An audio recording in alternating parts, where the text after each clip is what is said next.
Hey guys, it's Mitch. How's it going? Alright, it's time to pick up the next installment of what is fast becoming one of my favorite comics of 1992. Don't get me wrong, I love Lobo's back, I like Peter David's original run on X Factor, and Doom Force Special does in fact live up to the special part of its name. But for all-out entertainment, I don't think there's much that can quite match what we have seen in ROBOCOP vs. Terminator. So today we're going to take a look at issue 3. So a quick recap on what this book is about.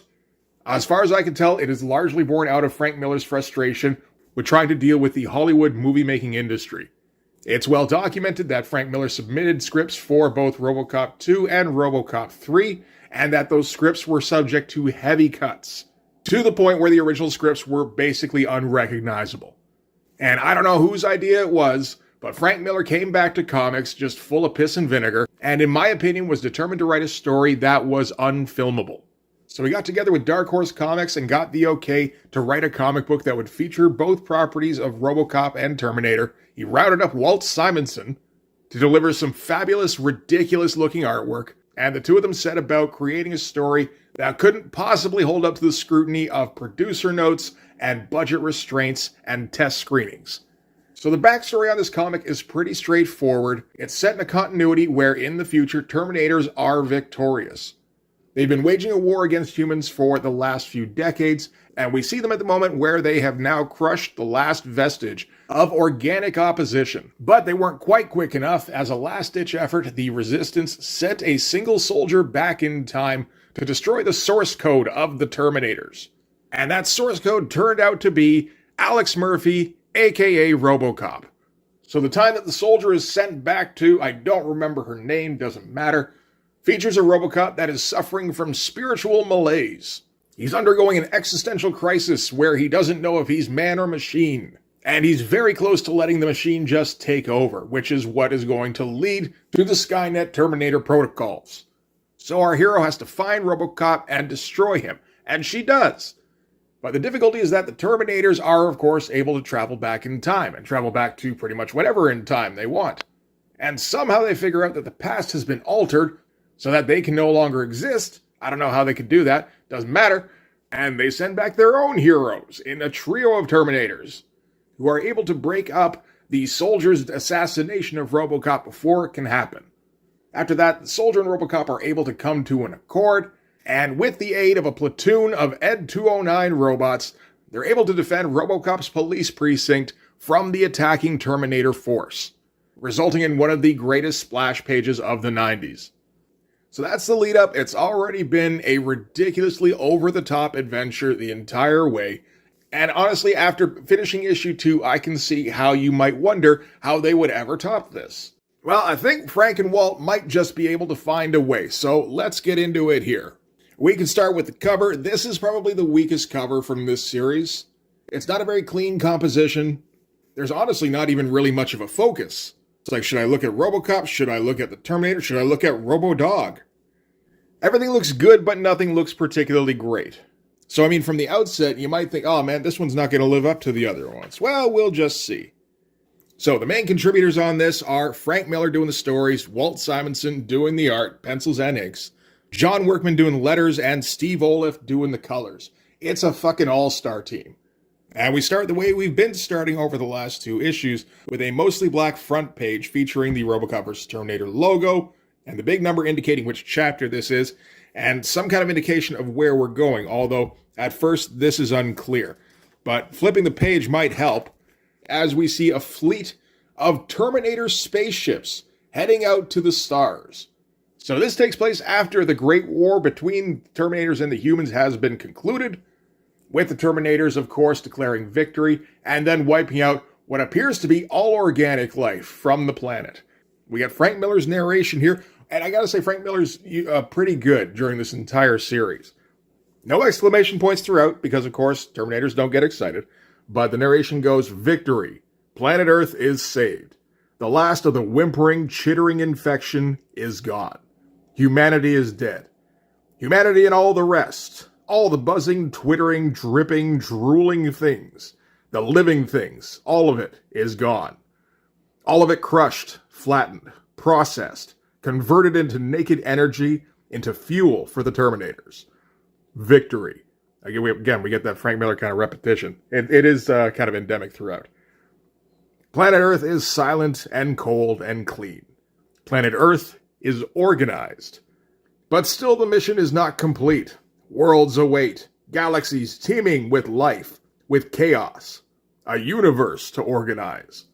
So having cleansed the planet Earth, the Terminators have built themselves an armada and are going to expand, with the objective of wiping out all organic life in, I don't know what the scope is. Is it the quadrant, the galaxy, the universe? Doesn't matter. All that matters is we got this double-page spread from Walt Simonson and I'm happy. With all these ridiculous Terminator ships coming from a central point, doesn't make any sense for the ship to have a Terminator head on the front. The whole reason Terminators have a skull head is because they're infiltration units and their endoskeleton is meant to mimic the frame of humans. But fuck that noise, right? What we need is Warhammer 40k battleships with skulls on the front of them. Walt even got to draw stuff in space, which Walt loves. You get a bit of a close-up on the prow of one of these ships, and you can see some tiny little Terminators just standing there in the void of space because, what do they care? And we're going to cut back to that great splash page from the end of issue 2 now. So we've set the stage with what the stakes are, which again are ultimate. Like we thought they were ultimate in the last issue because Terminators were poised to destroy all life on Earth. Now we're finding out their scope stretches just a bit wider. So now we got to reel things back in because we got us a story to tell.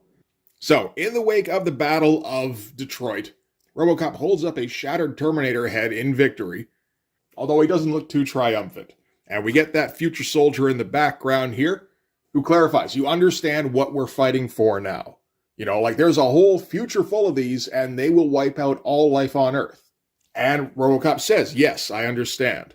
We get RoboCop's minder in the background here. This is the doctor who looks after the lab where they maintain RoboCop. And she's trying to interject, saying that there has to be another way, where they can put some kind of programming in place that would make it impossible for RoboCop to evolve into any kind of world-destroying threat. It might have been a good idea to put that kind of program in place, at construction. But the best time to plant a tree was 20 years ago. The second best time is today, right? So, Future Soldier, that's just what I'm going to call her throughout the issue. I don't think we get her name again throughout this. Honestly, she's not going to be in it for very much. Quickly knocks her out and takes aim at RoboCop, saying how she doesn't have a choice. He has to see it from her perspective. Obviously, he has to die so that future isn't possible. And RoboCop absolutely agrees. He can't end himself, at least not with his current programming, but he is fully on board with her mission. So he stands still while she takes aim. He tells her to come closer because she's carrying a home-brewed plasma cannon, which she built from scraps she found in an alley. So it's not particularly dependable, so she might only have one shot. So he's like, get right up close to my face, pull the trigger.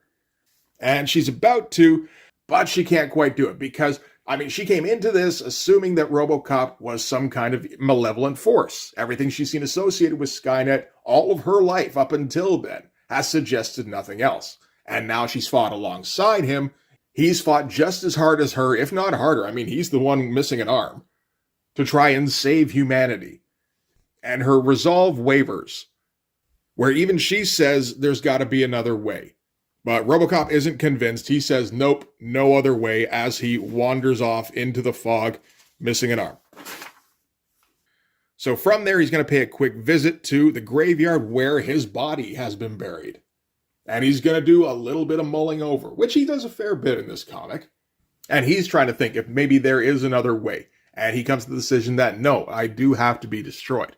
But his program kicks in and kind of deadens that line of thought. Because, of course, the programming directives are to serve the public trust, uphold the law, and protect the innocent. And you can't do any of those if you've been destroyed. Get a nice close-up on RoboCop here with his mask off. That is a damn good shot of Peter Weller. And we get the big close-up on RoboCop's eye as he envisions the future, where if he's allowed to continue to exist, it will lead to an eventuality where destructive robots overrun humanity, piling them into big charnel pits, and killing them all off. And he's basically having a dialogue between his mind and the program running the RoboCop body. And what he's thinking is, this is an even larger breach of my 3 directives than if I were to destroy myself. And after a little back and forth, he and his program are able to agree that, you know what? Yeah, no, RoboCop has to come to an end. So now he knows what he has to do, and he's finally at peace. You know, he's been having existential crises for who knows how long leading up until this, and now that's finally at rest. He no longer has to struggle with whether or not he should exist. He shouldn't. So what he's going to do is he's going to go to the Acme junkyard, find himself a crushing machine, and get on board the conveyor belt. And just wait for his destiny to take over. And Walt gets to draw some giant ridiculous tech here. So everybody's happy. From there, we're going to cut to inside the precinct, where the soldier from the future has been taken into custody in the wake of the battle between RoboCop and the Terminators. And she's trying to explain her story, and she's saying, you have the evidence that what I say is true. We've got this technology here. We've got ourselves a Terminator head, and we've got, I don't know, maybe a cannon from the future. I'm not sure how that traveled back. Doesn't matter. Maybe they built it.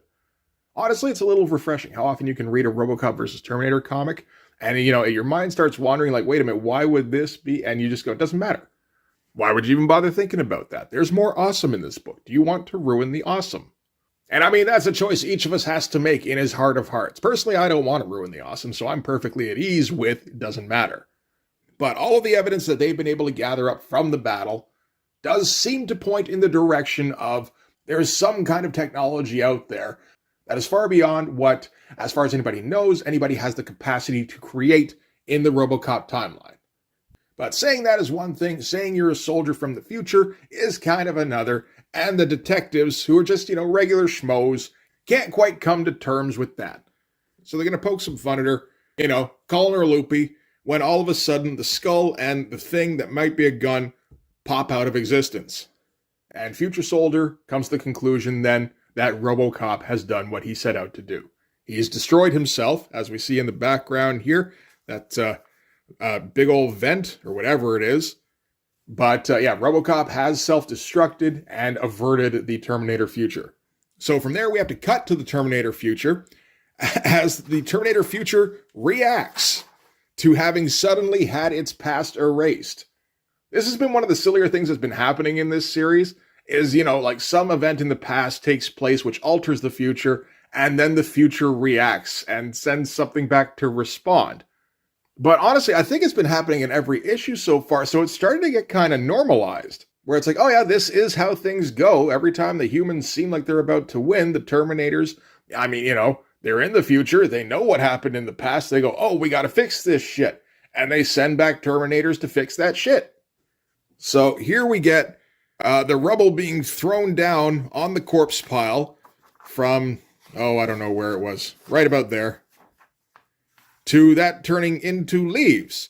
And we get like a hunter-killer unit, which pops, you know, sure, that's what it would do. We get the barcode tattoos that every human had, just fading from existence. And the humans all celebrate. Even though all of their pasts have changed so that there's never been a Terminator future. But again, we're not worrying about that shit in this comic. And of course, at Skynet Central Command, everything starts exploding, because that's what happens when you change the past. You create explosions. Terminators getting disintegrated, just popping one by one, and real quick, Skynet sends back a couple of saviors to try and fix the past. It's some silly shit, but honestly, these like past-fixing scenarios are starting to become one of the more fun recurring elements in the RoboCop versus Terminator comic. This is like, sure, you know, play the hits again. So from there, we got to cut back to the past. We got a couple of kids playing catch out in a field when all of a sudden a Terminator time bubble opens up with a couple of figures. And that's all we're going to see from that. From there, we're going to cut back to that graveyard where RoboCop is standing over his own grave. So that's the point that they've decided change can still be made. You know, there's limitless points earlier than this that they could theoretically have sent Terminators back to, but this is probably the most fun. We don't want to go revisiting the events we've already seen in issues 1 and 2 again, and we don't want to go canceling out issues 1 and 2, otherwise that kind of ruins the entire narrative. So we go back to the point where Alex Murphy and his giant dome head are making the decision to end his existence. And we get that little kid that showed up earlier, and a puppy, And they say they tricked you, creator. They tricked you into seeking your own destruction. They are clever things, unpredictable. They tricked you. They put that corpse's face on you and made you want to be human.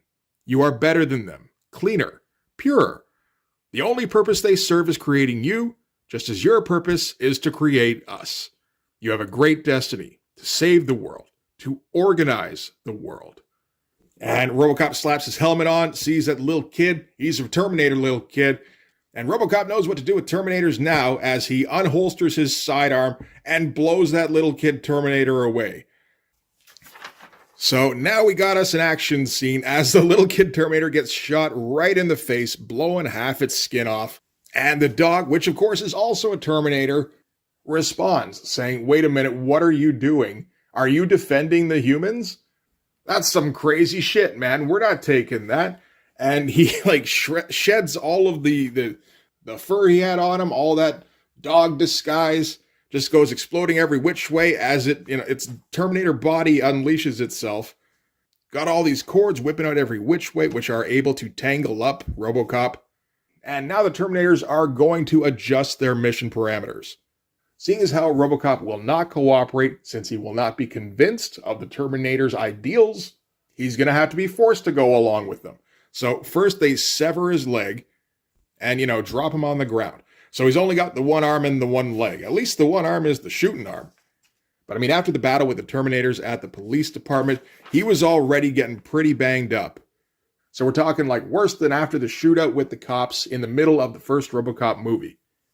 So wraps him up again, keeps hammering away at him like it's got an acetylene torch, keeps slashing away, slashing parts off, and RoboCop's hand holding the gun falls to the ground. But the little kid Terminator says, "We're not going to kill you.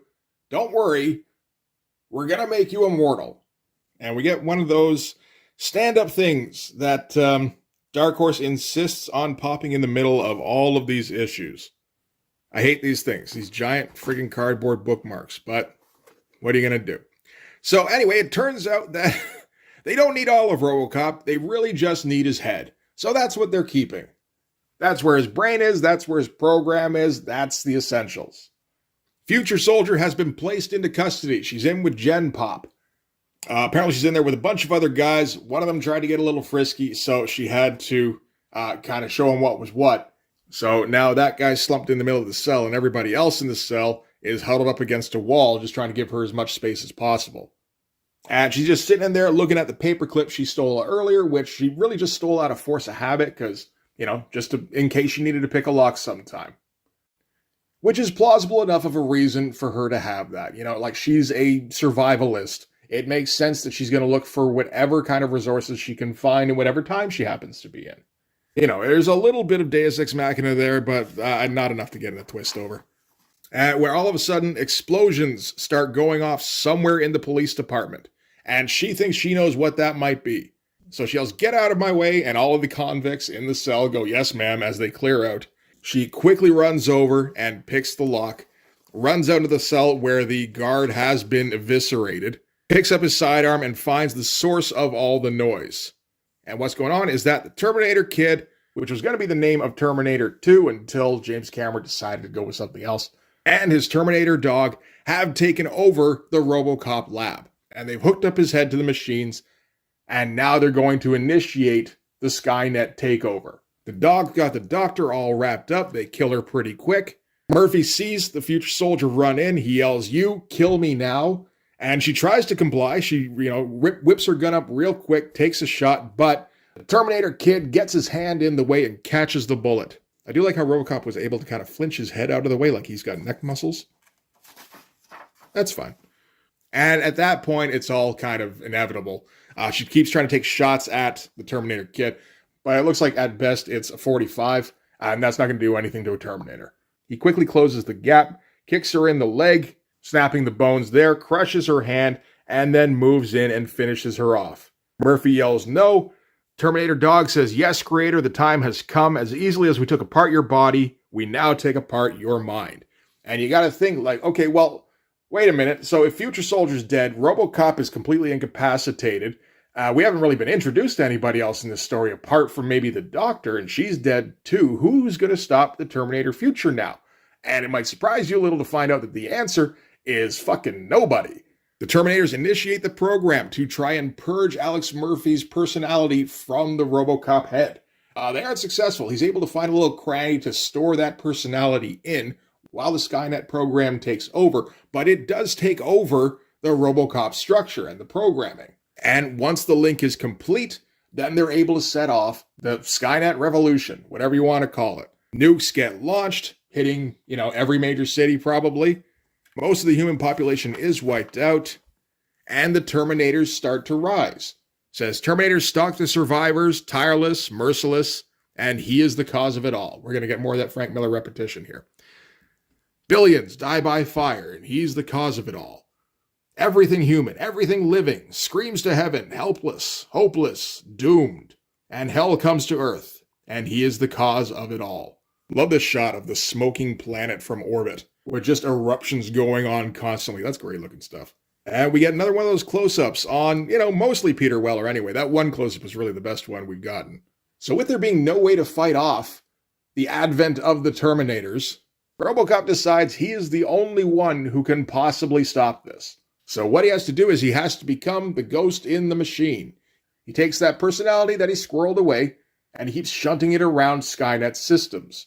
They keep trying to track him down, but he's able to elude them. That is kind of the problem, I suppose, with hooking up to a cyborg consciousness, is that human personality is kind of stuck in there. And once you complete the link between the cyborg and the system, then that personality can, I suppose, theoretically, travel anywhere in the system it wants. I mean, this is a continuity where when shit happens in the past, the future explodes slowly, giving itself time to respond. This is not less likely than that. So, the narration says, he is the cause and he prays the solution. All that is left of Alex Murphy is a memory encoded to a program. He replicates himself, extracting what is most precious, most human, and with the most glorious mullet you've ever seen. No. And as the horrors continue, as the bodies are piled high, he races, hiding, flitting, from database to database, a virus, a ghost, a computer copy of a human soul. Time and again, the Terminators sense him, they hunt him, but he survives, replicating himself more quickly than he can be erased. And the decades rush by like a fever dream, and he waits for a single slim opportunity. So we are getting well into the Terminator future, where once again, they are wiping out, the majority of mankind. And the opportunity comes at last. A faulty security code that fails to guard the command center of a factory that makes Terminators. So anyway, Alex Murphy's personality takes over the command center of this factory. It quickly cuts itself off from Skynet, it locks down the center itself, and it destroys all of the active Terminators inside. And then it fashions itself a new body. He has the tools and he has the time. Time enough for a moment of vanity, using cloned flesh to build a face.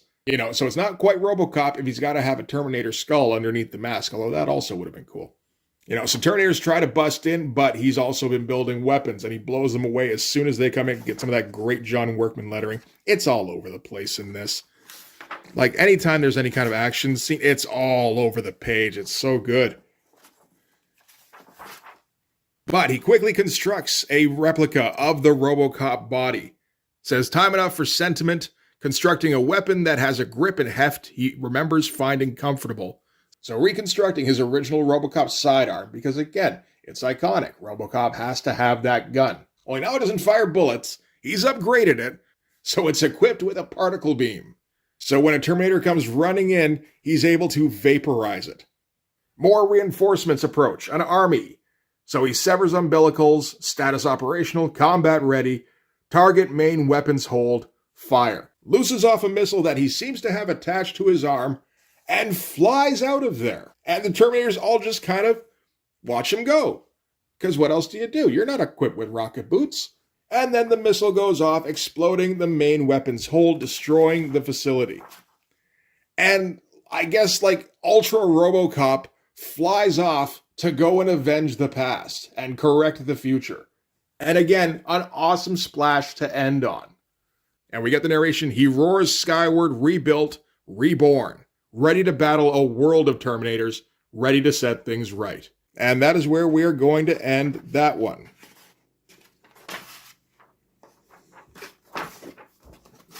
Yeah, that's ROBOCOP vs. Terminator Part 3 of 4. Like, I'm not sure if I can quite convey just how excited I get when I look at the schedule and I see that the next installment in ROBOCOP vs. Terminator is coming up. You know, with a lot of these, it involves a fair bit of research and then an extended period of me trying to come up with things to say. There is none of that with this. Honestly, even flipping through it, I'm as along for the ride as you guys are. Like, I read this book like half an hour ago. I got worked up again reading this thing right now. Because it's ridiculous. Like, it's 1992 and it does not care about your po-faced angst. All it cares about is that RoboCop is awesome, Terminator's awesome, comics are awesome, and we're going to make the most awesome comic ever. Is it successful by that metric? I mean, that's up to everybody's personal taste. I think it has an argument, though. You know, the artwork has been excellent throughout. I think this is probably the least flamboyant of the artwork that we've seen so far. But honestly, I think kind of the writing took over in this one. Like, particularly when you get to that twist where you're waiting for some kind of cavalry to show up and stop the inevitable Terminator future, and then it just doesn't. You know, I kind of know where issue 4 is going to go. I flipped through it. I didn't realize it was going to take place in Terminator future. And that, too, is awesome. You know, maybe the only question is whether or not RoboCop can somehow find a way to go back and fix the past, but I mean, you got to assume that if he's able to wipe out the Terminators, he will be able to find at least one time pad to go back and fix things somehow. I don't know. All I do know is that in the meantime, it is going to be absolutely bonkers. You know, this issue managed to one-up the last couple of issues in terms of craziness. You know, last issue we had RoboCop and Ed 209s in a shootout with Terminators, and it was awesome. It was supremely over the top. You know, that fight itself was maybe like the absolute limit of what you might be able to film in a 1992 movie. If you have a big enough budget, which a RoboCop vs. Terminator movie never would have had. This one got even crazier, with the Terminator Armada, with the Terminator dog. You get the schlockiest thing ever with RoboCop's severed head yelling at the future soldier to shoot it. And then you end with jetpack variant RoboCop in Terminator Future. You know, I've said it a few times now, this movie never would have gotten made. It would have been shot down a million times before we ever got here. And next time we're going to get to see how these ridiculous events conclude. If you haven't seen it before, you are in for a treat. But for this one anyway, that is going to do it. So thanks very much for watching, guys. If you like this video, please hit the like button. Helps with the algorithm stuff. Hit subscribe if you want to see more. If you're watching on mobile, hit the hype button if you want. If you want to help the channel out, follow the link tree in the description to my Patreon. Or hit me up on Instagram and DM me there for commissions. But yeah, that's going to do it. Thanks again for watching, guys. I will see you in the next one. Bye-bye.